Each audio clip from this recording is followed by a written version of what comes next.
I'm Verna McMillan, and I'm a weaver. I've been weaving since about 1984.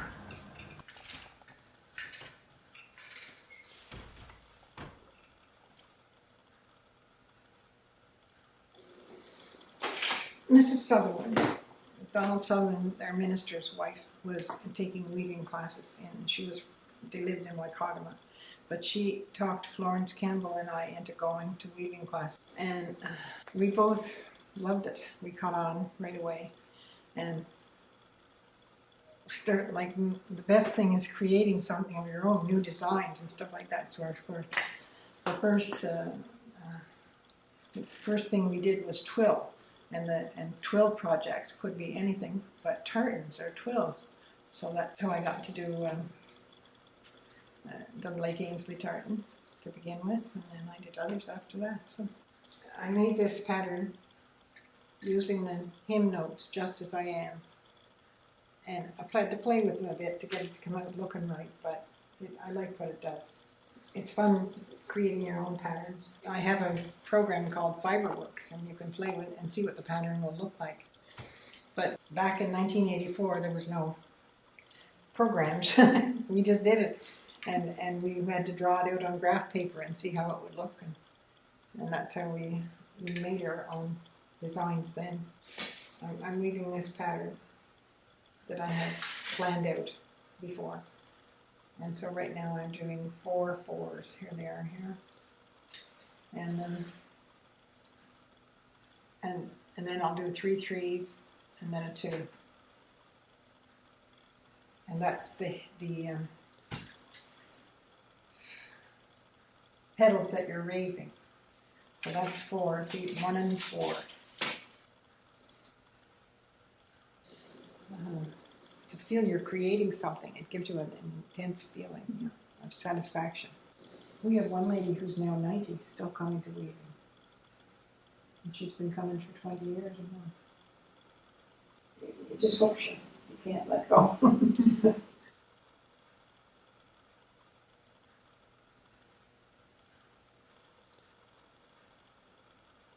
In 85, I believe it was, we were able to get this school from the county because it had closed. It was a nature center, and it had closed. And we gave them our plan, and they let us have it for $1 with a leaky roof and tiles falling off and lots of other things.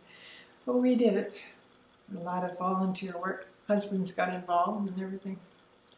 And we held it together. And we did get government help along the way, and too.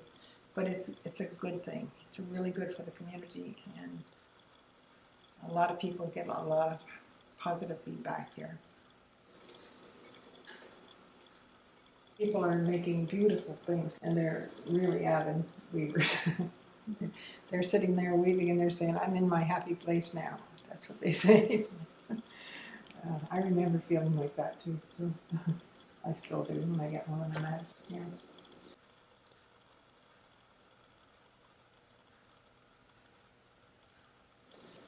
The Weavers Guild, we put on a competition.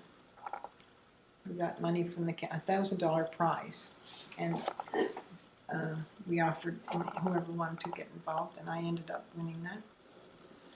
There were beautiful entries. I was really flabbergasted that I won it. Yeah.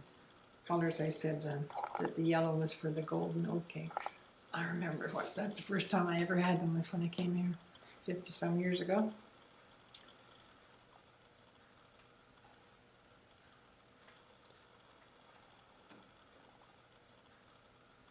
That's me with the red on the moon.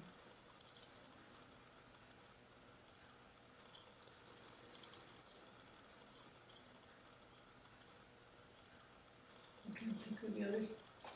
Yeah.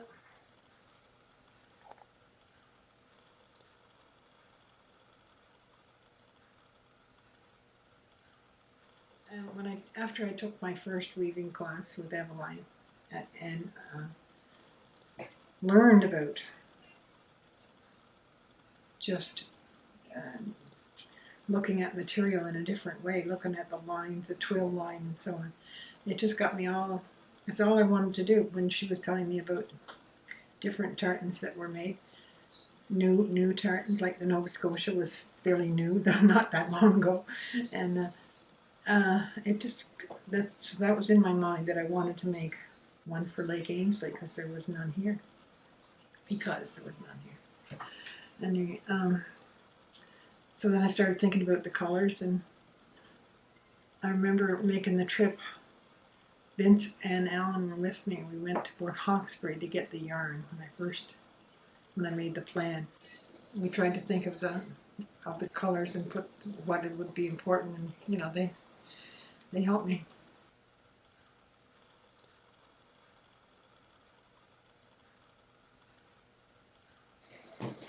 Lake Ainslie Heritage Tartan. Blue for the water, the sky above, and the blueberries that grow. White for the cross of St. Andrew, the barite and the snow. Gold for clean sandy beaches and the rising of the sun. Red for the beautiful sunsets, which are second to none. Green for the mountains, spruce and pine, as proud and tall they stand, and the grass that blows in the wind like waves upon the land.